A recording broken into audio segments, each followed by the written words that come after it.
With the rise of the internet, there was also another nasty byproduct that arose at the same time, known as the internet flame wars. You may be wondering, what is a flame? So flaming is the online act of posting insults, often laced with profanity or other offensive language, on social networking sites. Flaming is anonymous, and it emerged with internet forums and chat rooms that allowed people to hide their identity, enabling them to act more aggressively. This is actually different from trolling, which is the act of someone going online or in person and causing conflict without hiding their identity. But honestly, the terms are so similar, I would argue that trolling is just a more modern term to describe flaming. One could say that trolls start internet flame wars, and thus flame wars are a form of trolling. So, why are people so mean? Social researchers have theorized that the flaming phenomenon is a result of de-individualization, disinhibition, and reduced awareness of other people's feelings and social norms. Which makes sense. It's easy to forget that you're talking to real people when you're only looking at a screen all day. Also, if we want to give trolls the benefit of the doubt, we could say that the lack of social cues to indicate appropriate interaction are missing when you're not face-to-face. When the web became public in 1993, more and more people got online and were eager to meet other users from all around the world. Chat rooms then started to emerge where people could pop in and talk about any topic that their hearts desired. There were also public forums where people could ask questions on various topics to users from all around the world. Yay, globalization! I'm sure we've all had an experience when you're talking about a subject that you're not really familiar with and you're feeling scared to ask a question or anxious that you'll say the wrong thing because you don't want to appear incompetent or have anyone criticize you.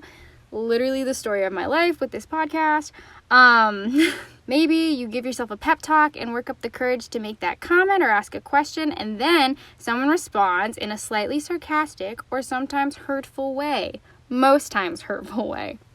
So the same thing is bound to happen in these online chat rooms. Here's an example from an online forum in 1994 where a user under the name Siegel posts a question explaining how they are dating this girl and want to invite her over but are too nervous because their cats keep throwing up everywhere, all around the house. It's pretty graphic.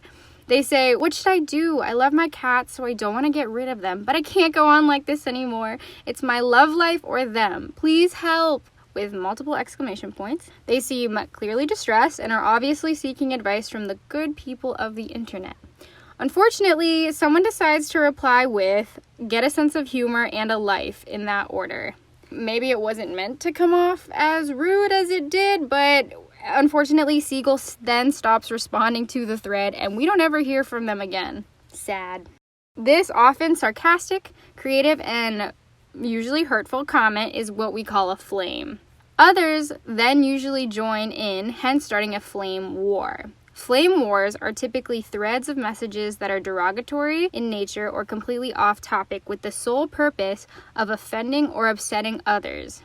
Interestingly, the act of flaming was originally admired by very early web users who believed a good flame was an art form that could spark dialogue.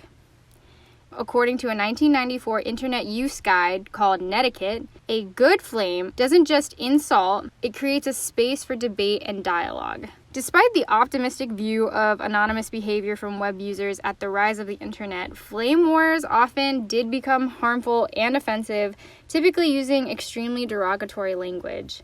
When flames did become abusive, they were able to report it to moderators, block the user, or of course, if you had the mental strength and capacity, you could just ignore it. However, it was not even possible back then for moderators of groups to manually remove hate speech and threats across thousands of chat rooms in the 90s. Nevertheless, try to monitor the billions of web users that we have today. Flaming, trolling, cyberbullying are things we struggle with terribly on all forms of social media today, and with an increase in online users every single day, there is also going to be an increase in flames. There never really was an end to the 90s flame wars, but times are changing and new technology is coming out. Most importantly, the best way to fight flame wars is to just be nice on the internet. So be nice!